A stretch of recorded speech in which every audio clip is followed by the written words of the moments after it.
0 రావాలి అంటే ఇక్కడ మనం ఎంత యాడ్ చేయాలి చెప్పండి, 3 యాడ్ చేయాలి.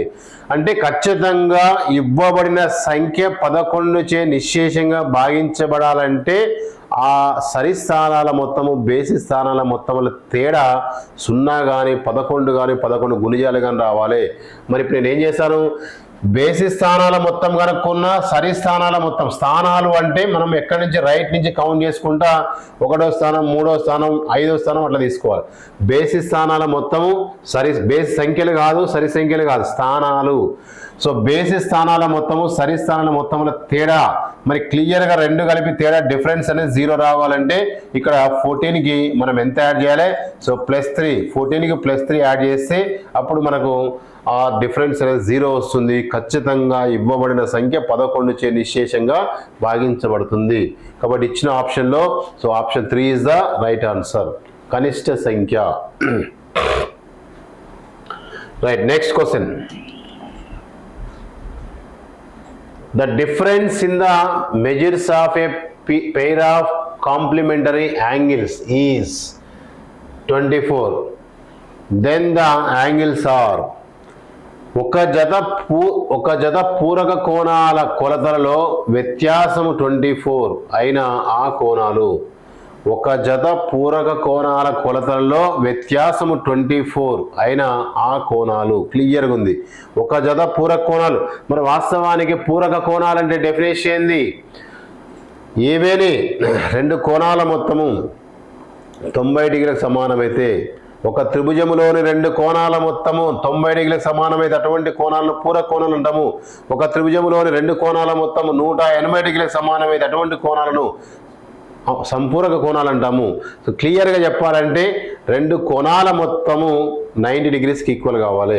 మరి ఇక్కడ క్లియర్గా ఒక జత పూరక కోణాలు కొలతలలో వ్యత్యాసము జనరల్గా ఫర్ ఎగ్జాంపుల్ పూరక కోణాలు మనం x, y అనుకున్నట్టయితే సో పూరక కోణాల మొత్తం ఎంత అంటే x + y = 90. మరియు ఇక్కడ క్వశ్చన్లో ఇది డెఫినేషన్ ప్రకారం పూరక కోణాలు అంటే డెఫినేషన్ ఏంటంటే sum of 2 angles is 90 degrees, then the angles are called complementary angles అంటాము. మరి అలానే వ్యత్యాసం ఉంది కాబట్టి x - y = ఎంత అంటే 24. సో ఈ రెండింటిని మనం సాల్వ్ చేస్తే మనకు ఆన్సర్ ఏమొస్తుంది అంటే y కట్ అయిపోతే x + xy x + x 2x అవుతుంది. సో 90. ఇక్కడ చెప్పండి, ఇక్కడ మనం ఎడిషన్ చేస్తున్నాం కాబట్టి రెండింటి ఎడిషన్ చేస్తే ఎంత వస్తుంది 114. సో కట్ చేస్తే x = ఎంత వస్తుంది అంటే మనకు నియర్లీ ఎంత 60 అంటే 57 ఎస్ 57 డిగ్రీస్ ఒక యాంగిల్ 57. సో సెకండ్ వన్ ఏమొస్తుంది అంటే 90లో నుంచి సెకండ్ వన్ 57 మైనస్ చేస్తే మనకి ఎంత 33 వస్తుంది. సో సో ఒక యాంగిల్ x అనేది 57, సెకండ్ వన్ అనేది 33. సో 33 ఇచ్చిన ఆప్షన్లో 57 33 57 option 3 is the correct answer. ఇలా ఫస్ట్ ఆఫ్ ఆల్ మీరు పూరక కోణాలంటే 2 కోణాల మొత్తం 90 డిగ్రీస్, ఇగో ఆ కాన్సెప్ట్ తీసుకోవాలి. నెక్స్ట్ పూరక కోణాల కొలతల్లో వ్యత్యాసం అంటే తేడా x - y = 24. ఈ 2 ఈక్వేషన్స్ సాల్వ్ చేస్తే మనకు ఆన్సర్ వస్తుంది. ఇంకా క్లారిటీగా చెప్పాలంటే తేడా మీరు ఆప్షన్స్ ద్వారా కూడా వెళ్ళొచ్చు. ఆప్షన్స్ ద్వారా వెళ్తే కూడా మీకు ఈజీగా ఆన్సర్ వస్తుంది. ఒక జత పూరక కోణాల కొలతల వ్యత్యాసం ఎంత 24.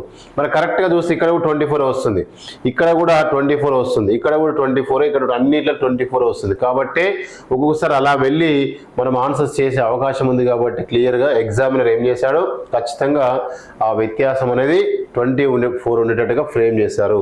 కాబట్టి ఖచ్చితంగా మనం ఇలా సాల్వ్ చేయాల్సిందే. Okay, right. Next question.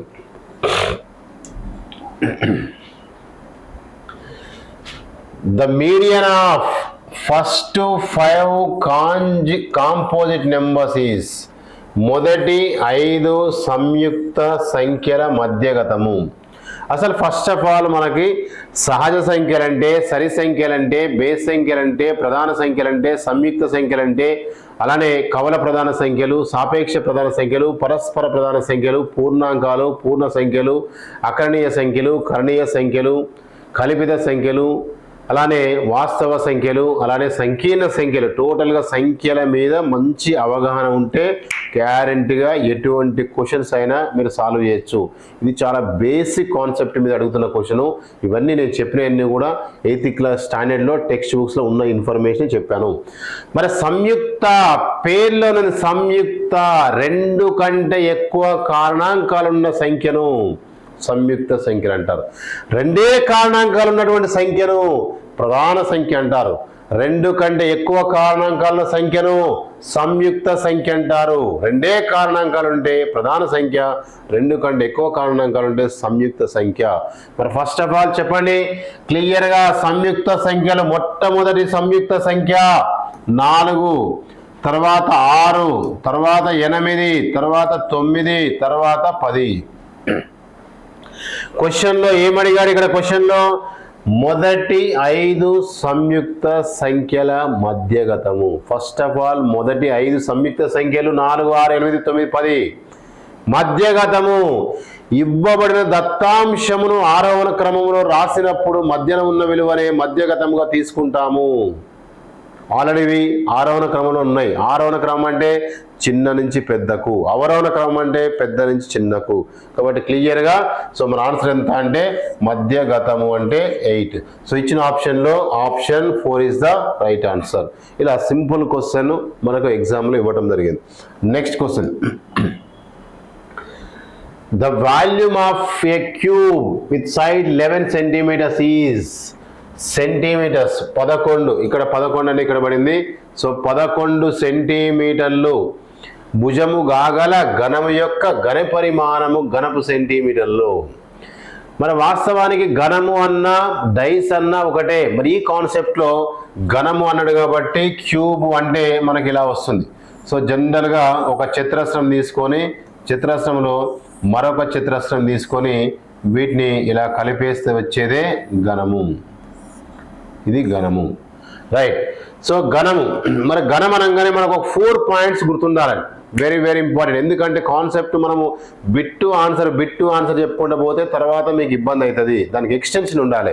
ఆ కాన్సెప్ట్ ఎక్స్టెన్షన్ ఉంటేనే అది మీకు మైండ్లో ఫిక్స్ అయిపోతుంది, తర్వాత రిపీటెడ్గా మీకు గుర్తుండిపోతుంది, రైట్. సో ఘనము అన్నప్పుడు ఘనానికి ఎన్ని అంచులు అంటే 6, అంచులు ఎన్ని అంటే 12, కర్ణాలంటే 4, ముఖాలంటే 6, మూలలు అంటే 8. అది ఫిక్స్, ఆల్రెడీ రాశాను, అది కాదు. నెక్స్ట్ కాన్సెప్ట్, ఘనం యొక్క ప్రక్కతల వైశాల్యము అన్నప్పుడు 4a² lateral surface area of cube.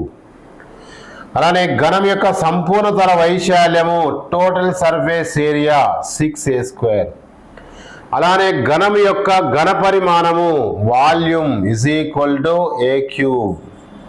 అలానే ఘనం యొక్క కర్ణము, సో కర్ణము ఈజ్ ఈక్వల్, సూత్రం ఏంటి అంటే a√3. ఇలా మన క్లియర్గా ఘనము అన్నప్పుడు ఈ కాన్సెప్ట్స్ మీకు ఖచ్చితంగా తెలిసి ఉండాలి. ఓకేనా? సో ఈ కాన్సెప్ట్స్ ఏమైనా మిస్ అవుతున్నాయి ఇక్కడ? సో డయాగ్రామ్ ఏమైనా మిస్ అవుతుందా? క్లారిటీగా ఇస్తున్నాను. ఇంకా ముందు కొంచెం ముందుకు రాసే ప్రయత్నం చేస్తాను, రైట్. చూడండి, సో ఇక్కడ మరి ఘనం యొక్క ఘన పరిమాణము వాల్యూమ్. సో వాల్యూమ్ అనే దాన్ని కరెక్ట్గా మీరు అబ్జర్వ్ చేస్తే ఇక్కడ ఒకసారి చూడండి శ్రీకాంత్, కొంచెం కెమెరా సెట్ చేయి. కరెక్ట్ ఘన పరిమాణము, మరి ఘన పరిమాణానికి సూత్రం ఏంటి అంటే volume v is equal to a³. So a³ అన్నప్పుడు దట్ ఈక్వల్ టు ఏ అంటే ఇక్కడ భుజము. సో భుజము అంటే మనకి ఎంత ఇచ్చింది ఇక్కడ 11 centimeters.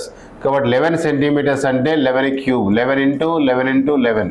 11 11 జా 121, 121 11 జా 1331. 11 × 11 121, 121 11 జా మనకు మల్టిప్లై చేస్తే మనకు ఆన్సర్ ఏమొస్తుందంటే 1331. సో ఇచ్చిన ఆప్షన్లో 1331. 11³ ఈజ్ నథింగ్ బట్ 1331. కాబట్టి ఇచ్చిన ఆప్షన్లో option 2 is the correct answer. Okay, ఇలా ఘనానికి ఘన పరిమాణం కనుక్కోవచ్చు, ప్రక్కతల వైశాల్యం కనుక్కోవచ్చు, సంపూర్ణతల వైశాల్యం కనుక్కోవచ్చు, కర్ణము కనుక్కోవచ్చు. ఇలా ఏదైనా ఖచ్చితంగా బిట్టు రావడానికి అవకాశం ఉంది, రైట్. నెక్స్ట్ క్వశ్చన్ కనుక మీరు అబ్జర్వ్ చేసినట్టయితే, which of the following numbers is a prime number? ఈ క్రింది వానిలో ఏది ప్రధాన సంఖ్య? అసలు ప్రైమరీ ఎప్పుడే మనం సంయుక్త సంఖ్య గురించి తెలుసుకున్నాము, ఎమ్మడే ప్రధాన సంఖ్య గురించి వచ్చింది. నేను క్లాస్ చెప్పేటప్పుడు కూడా దాదాపు రాష్ట్ర వ్యాప్తంగా 10 జిల్లాల్లో నేను క్లాసులు చెప్పాను. ప్రతి జిల్లాలో కూడా నేను క్లాస్ చెప్పిన ప్రతి దగ్గర కూడా సంయుక్త సంఖ్యల మీద, ప్రధాన సంఖ్యల మీద గ్యారంటీగా క్వశ్చన్ వస్తుందని చెప్పాను. అదే మాట నిజమైంది. నేను ఏదైనా ఒకటి వస్తుంది అనుకున్నాను, కానీ 2 వచ్చినాయి. సో ప్రధాన సంఖ్య వచ్చింది, సంయుక్త సంఖ్య వచ్చింది. కాబట్టి ప్రధాన సంఖ్య అంటే ఇప్పుడే చెప్పాను, ఏదైనా ఒక సంఖ్యకు 2 కారణాంకాలు ఉంటే అటువంటి సంఖ్యను ప్రధాన సంఖ్య అంటాము. 2 కంటే ఎక్కువ కారణాంకాల సంఖ్యను సంయుక్త సంఖ్య, కాంపోజిట్ నెంబర్ అంటారు. మరి ఇక్కడ ఇచ్చిన సంఖ్య ఏంది? ప్రధాన సంఖ్య. ఒక్కోసారి ఎగ్జామ్లో ప్రధాన సంఖ్యకి మరొక పేరు అభాజ్య సంఖ్య అంటాము. సో అభాజ్య సంఖ్య అని కూడా చాలాసార్లు మనకి ఎగ్జామ్లో అడిగిన సందర్భం ఉంది. సో అభాజ్య సంఖ్యను అడిగినప్పుడు కూడా మనం ఈజీగా ఎలా చేసుకోవచ్చు అనేది అభాజ్య సంఖ్య అంటే ప్రధాన సంఖ్య అని అర్థము. ఓకేనా? రైట్. క్రింది వాళ్ళ ప్రధాన సంఖ్య. నార్మల్గా మనం ప్రధాన సంఖ్యను బట్టి కొట్టినాం, కానీ ఇక్కడ చాలా తెలివిగా క్వశ్చన్ ఎగ్జామినర్ చాలా తెలివిగా అడిగిండు. ఈ క్రింది వాళ్ళ ప్రధాన సంఖ్య ఏది అంటే ఇక్కడ ప్రధాన సంఖ్య ఒకటే ఇచ్చింది, మిగతాయి ప్రధాన సంఖ్యలు కావు. మరి ముందు ప్రధాన సంఖ్యలు కానీ తెలుసుకోవడం ఎలా? అసలు ఒక నెంబరు ప్రధాన సంఖ్య అవుతుందా కాదు ఎట్లా తెలుసుకుంటామంటే, రూట్ 81కి స్క్వేర్ తీసుకుంటే వర్గమూలం ఎంత? 9. సో 9 లోపు ఉన్నటువంటి బేస్ సంఖ్యలు ప్రధాన సంఖ్యలు 2, 3, 5, 7. 2 ఎక్కములు కానీ 3 ఎక్కములు కానీ 5 ఎక్కములు కానీ 7 ఎక్కములు కానీ కట్ అయితే అది ప్రధాన సంఖ్య కాదు. కట్ కాకుండా కొట్టు వేయకుండా ఉంటేనే ప్రధాన సంఖ్య. ఇది క్లియర్గా మనకు 3 ఎక్కముల కట్ అవుతుంది కాబట్టి ఇది ప్రధాన సంఖ్య కాదు.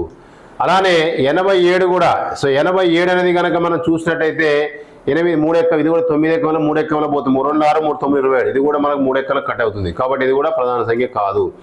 అలానే 91 అనేది కనుక రూట్ ఆఫ్ 91, రూట్లో 91కు దగ్గరగా ఉన్నటువంటి వర్గమూలం ఎంత అంటే 81, 9. 9 లోపు ఉన్న ప్రధాన సంఖ్యలు 2, 3, 5, 7. 2 ఎక్కల కొట్టుపోద్దా, 3 ఎక్కల కొట్టుపోద్దా, 5 ఎక్కల కొట్టుపోద్దా, 7 ఎక్కల కొట్టుపోద్దా? చూస్తే క్లియర్ 7 ఎక్కలు పోతుంది. 7 ఒకట్ల 7, 2 7 3 21. సో 7 ఎక్కముల కొట్టుపోతుంది. సో ఇది కాబట్టి ఇది కూడా ప్రధాన సంఖ్య కాదు. సో అసలు ఏ ఎక్కముల కొట్టుపోయినటువంటి నెంబర్ ఏంది అంటే 97. మరి అలా ఎన్ని అంకెలు తీసుకోవాలి సార్ అంటే క్లియర్గా మీరు అబ్జర్వ్ చేస్తే ఎన్ని అంకెలు తీసుకోవాలనే కనుక ఇక్కడ చూసినప్పుడు క్లియర్గా మనకు ఆ సంఖ్య యొక్క వర్గము తీసుకోవాలి. ఆ సంఖ్య యొక్క వర్గమూలము, దానికి దగ్గరగా ఉన్న వర్గమూలము. ఇప్పుడు 9 వచ్చింది. ఇక్కడ 9 లోపు ఉన్న ప్రధాన సంఖ్యలు 2, 3, 5, 7. వాటితోటి ఆ నెంబర్ కట్ అయితే, ఏదన్నా ఒక నెంబర్తో కట్ అయితే అది ప్రధాన సంఖ్య కాదు. ఏ నెంబర్తో కట్ కాకపోతే ప్రధాన సంఖ్య. కాబట్టి సో ఈ 3 నెంబర్లు కట్ అవుతున్నాయి కాబట్టి మన ఆన్సర్ ఎంత అంటే 4th one. So option D. Next question. 4 power -3 whole square divided 2 power -6. So దీన్ని మనం ఎలా చేస్తాం ఒక్కసారి చూడండి.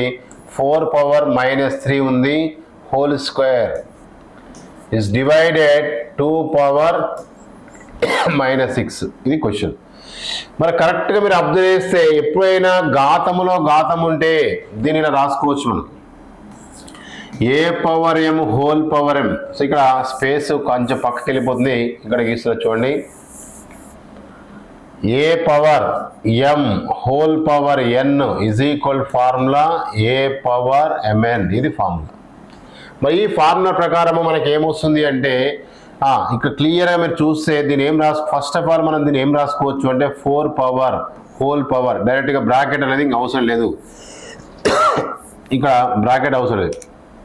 4 పవర్ -3 2 -6 డివైడెడ్ని మనం అలానే పెట్టుకొని నెక్స్ట్ స్టెప్లో దాన్ని సింప్లిఫై చేద్దాం. 2 పవర్ -6. 4ని ఏం రాసుకోవచ్చు అంటే మళ్ళీ 4ని మనం 2 స్క్వేర్ రాసుకోవచ్చు. 2 స్క్వేర్ హోల్ పవర్ ఎంత అంటే -6 divided by 2 power -6. That equal to space లేకనే కిందికి ఇక్కడ రాసిన చూడండి 2 పవర్ -12. 2 పవర్ -12. ఎందుకు? Same formula a power m whole power m formula a power mn. ఆ రెండింటి మల్టిప్లై చేసుకోవాలి కాబట్టి 2 × -6 అంటే -12. So 2 power -12 divided by 2 power -6. Divide symbol అన్నా ఇలా రాసిన ఒకటి, డివైడ్ బై 2 పవర్ -6. మరి ఇక్కడ ఒక్కసారి అబ్జర్వ్ చేయండి, భూములు సమానంగా ఉండి మధ్యన డివిజన్ ఉన్నప్పుడు భూముల 2 భూముల బదులు ఒకటే భూమి రాసుకొని ఘాతాలు తీసివేయాలి. సో తీసివేయాలి, అప్పుడు ఏమొస్తుంది అంటే 2 పవర్ -12 ఈ -6 అనే దాన్ని మనం ఏం రాసుకోవాలంటే జనరల్గా మనం మైనస్ చేయాలి, కానీ ఆల్రెడీ అక్కడ మైనస్ ఉంది కాబట్టి ప్లస్ అయిపోతుంది, అది మీరు అర్థం చేసుకోండి. సో 2 పవర్ ఎంత సార్, ఆన్సర్ ఎంత వస్తుంది సార్ అంటే క్లియర్గా మీరు అబ్జర్వ్ చేస్తే 2 పవర్ -6. సో -6 మన ఆన్సర్ ఎంత, 2 పవర్ -6. మీకు ఒకవేళ నాన్ మ్యాథ్స్ వాళ్ళకి ఏమైనా కష్టం అనిపిస్తే కరెక్ట్గా మీరు అర్థం చేసుకోండి, మీరు క్లియర్గా ఆడ ఉన్నటువంటి దాంట్లో డైరెక్ట్గా షార్ట్ కట్గా మీరు రాసుకోవాలనుకున్నప్పుడు ఇలా కూడా రాయొచ్చు. 4ని 2 స్క్వేర్ రాస్తాము, 2 స్క్వేర్ అంటే అప్పుడు 2 పవర్ 2 స్క్వేర్ -3 ఉంది కదా, 2 పవర్ -6 హోల్ పవర్ 2 ఉంది, రైట్. సో డివైడెడ్ తర్వాత ఏముంది, డివైడెడ్ 2 పవర్ -6 2 పవర్ -6 ఈజీగా మీరు ఆన్సర్ పెట్టేయచ్చు అండి. క్లియర్గా 4ని 2 స్క్వేర్ రాసుకుంటా, ఆ స్క్వేర్ ఆల్రెడీ -3 ఉంది కాబట్టి ఏమవుతుంది, 2 3 -6 హోల్ పవర్ 2 అలానే రాశాను.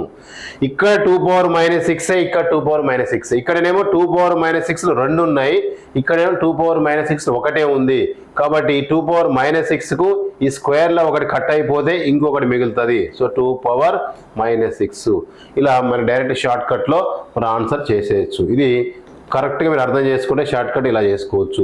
2 పవర్ -6 ఎలా వచ్చింది, 4ని 2 స్క్వేర్ రాస్తాము, ఆ స్క్వేర్ ఆల్రెడీ ఇక్కడ -3 ఉంది కాబట్టి 2 power -6 whole square divided 2 power -6.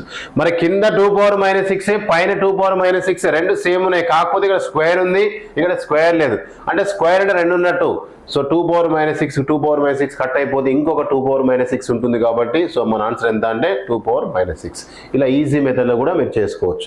ఓకేనా, నెక్స్ట్ క్వశ్చన్. సో ఇచ్చిన ఆప్షన్ ఎక్కడ ఉంది మన ఆన్సరు, మరి 2 పవర్ -6 లేదు కదా సార్ అంటే చిన్న ట్విస్ట్ ఇచ్చింది. 2 పవర్ -6ని మనం ఏమని రాసుకోవాలంటే హారంలోకి రాసుకోవాలి, 2 పవర్ 6.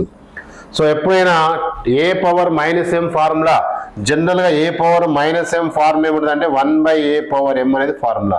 సో ఈ ఫార్ములా ప్రకారం మనం రాసుకోవచ్చు 2 పవర్ 6. మరి 2ని 6 సార్లు గుణిస్తే, సో 2ని మనం 6 సార్లు గుణిస్తే ఎంత వస్తుంది అంటే 2 4 4 8 8 16 16 32 32 64 వస్తుంది కాబట్టి 1/64.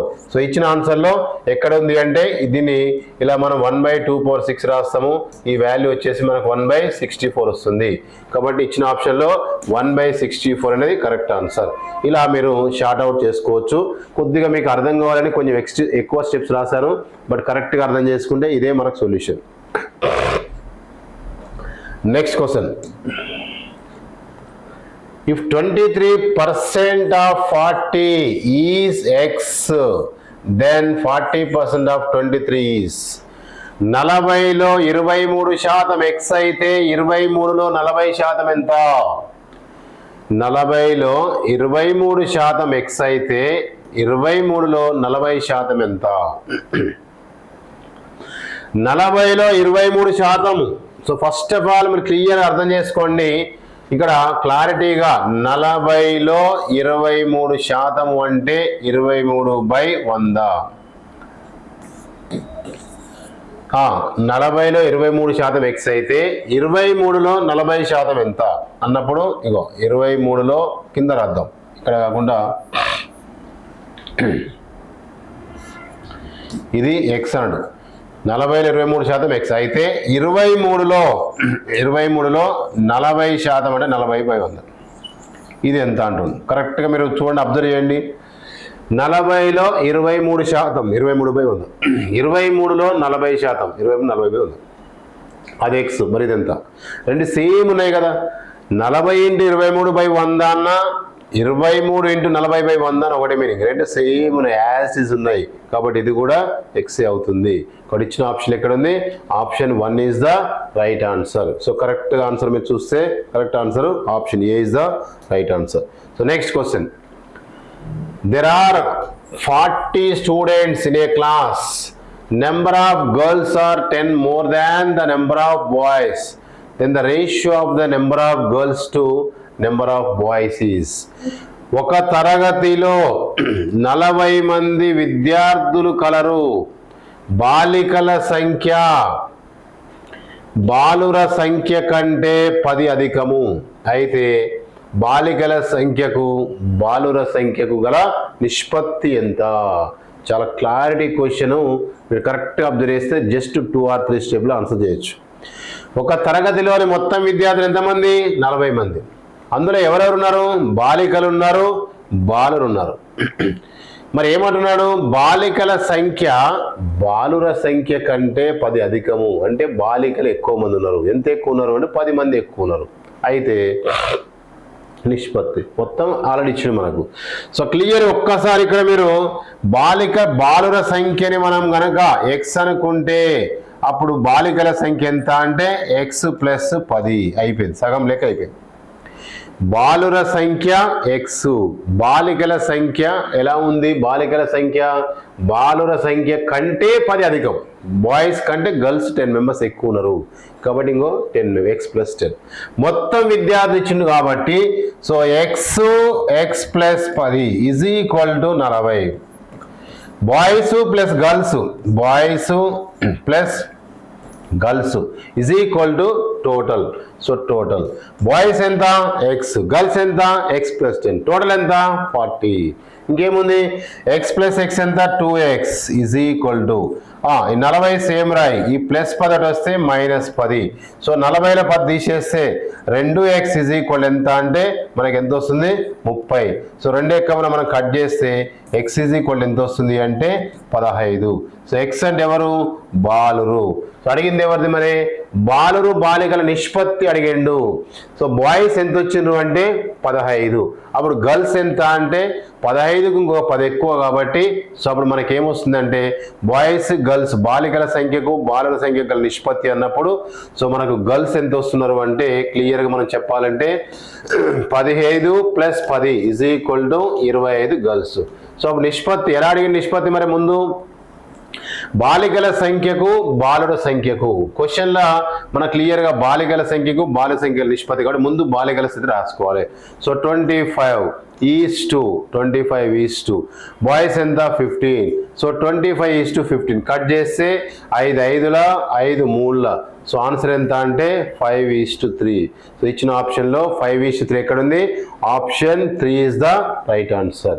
సో ఇలా మనం క్లారిటీగా క్వశ్చన్ని అర్థం చేసుకునేటట్టుగా మనం రాసే ప్రయత్నం చేస్తున్నాము. ఎక్కడన్నా కొంచెం ఏమైనా మిస్ అయినా కరెక్ట్గా మీకు నోట్స్ అనేది కూడా వస్తుంటుంది కాబట్టి దాన్ని చాలా జాగ్రత్తగా మీరు అబ్జర్వ్ చేస్తుండండి. ఓకేనా? రైట్. నెక్స్ట్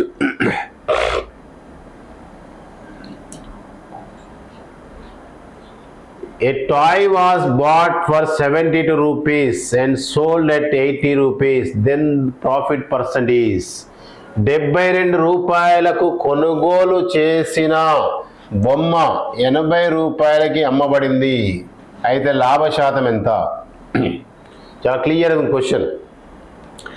72 రూపాయలకు కొనుగోలు చేసిన బొమ్మ 80 రూపాయలకు అమ్మబడింది. క్లియర్గా మనకి కొన్నవేలు అమ్మినవేలు ఇచ్చిండు. సో ఇక్కడ కొనుగోలు చేసిన అంటే కాస్ట్ ప్రైస్. సో కొన్న విలువ ఎంత అంటే 72. అమ్మిన విలువ ఎంతకు అమ్మిండు అంటే 80 రూపాయలు. సో అమ్మిన విలువ ఈజ్ ఈక్వల్ ఎంత అంటే 80 రూపాయలు. లాభ శాతం ఎంత? మరి ఫస్ట్ వాస్తవానికి 72 రూపాయలకు కొని 80 రూపాయలకు అమ్మిండు అంటే లాభం వచ్చిందా నష్టం వచ్చింది అంటే లాభం వచ్చింది. ఎంత లాభం వచ్చింది అంటే 8 రూపాయల లాభం వచ్చింది. సో కాబట్టి ప్రాఫిట్ సో 8 రూపాయలు అనేది ఏంటిదంటే ప్రాఫిట్ 8 రూపాయలు వచ్చేసింది. మరి ప్రాఫిట్ వచ్చినప్పుడు అంటే లాభం వచ్చినప్పుడు ఏమొస్తుంది అంటే లాభ శాతం వస్తుంది. మరి లాభ శాతం సూత్రం ఏంటి అంటే లాభం బై కొన్నవేల ఇంటూ 100. సో లాభ శాతము అంటే ప్రాఫిట్ పర్సంటేజ్. సో లాభ శాతం ఈక్వల్ సూత్రం ఏంటంటే profit by cost price into 100. So ఈ ఫార్ములా ప్రకారం కాస్ట్ ప్రైస్ ఇంటూ 100. మరి ఈ ఫార్ములా ప్రకారం మనకి ఏమొస్తుంది అంటే లాభం అంటే 8 రూపాయలు బై కొన్న విలువ అంటే 72 రూపాయలు ఇంటూ 100. సో కట్ చేసి సింప్లిఫై చేస్తే మనకి ఏమొస్తుంది 8 1 8 9 72. సో 100/9. సో 100ని 9 ఎక్కడితో భాగారం చేస్తే 9 1 9 1 0 9 1 9 ఇంకా ఒకటి మిగులుతుంది. సో 11 1/9%. సో ఇచ్చిన ఆప్షన్లో 11 1/9% ఎక్కడ ఉంది? Option 1 is the correct answer. ఇలా ప్రాబ్లాన్ని మనం సాల్వ్ చేసుకునే ప్రయత్నం చేయాలి. ఓకేనా?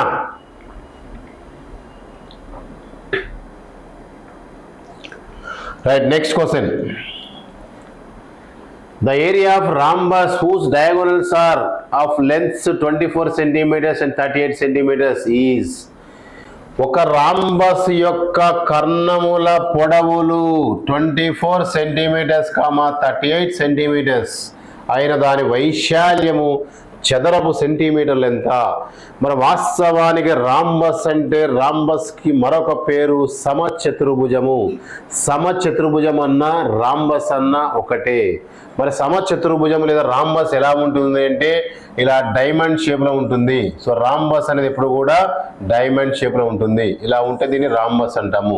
రాంబస్ అనగానే మనం రెండు ఫార్ములాస్ గుర్తుపెట్టుకోవాలి. రాంబస్ అనగానే ఇక్కడ మనకు మోస్ట్ పాయింట్స్ 3 పాయింట్స్ ఉంటాయి. ఈ 3 పాయింట్స్ వెరీ వెరీ ఇంపార్టెంట్.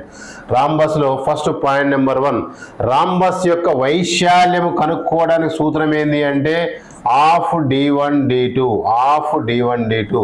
మరి రాంబస్లో కర్ణాలు ఇచ్చినప్పుడు భుజము కనుక్కోవడానికి సూత్రం ఏంది అంటే కర్ణాలు ఇచ్చినప్పుడు ఇక్కడ కొంచెం ఇక్కడ మీకు కెమెరాలో మిస్ అవుతుంది, నేను కొంచెం విషయం రాస్తున్నా చూడండి ఇక్కడ క్లియర్గా. సో ఇక్కడ కరెక్ట్గా రాంబస్ రైట్. రాంబస్లో ఫస్ట్ ఏరియా ఫార్ములా అంటే హాఫ్ d1 d2. నెక్స్ట్ రాంబస్లో భుజం కనుక్కోవడానికి సూత్రము అంటే half into √of d1 square plus d2 square. Next అలానే రాంబస్లో కర్ణాల మధ్య కోణము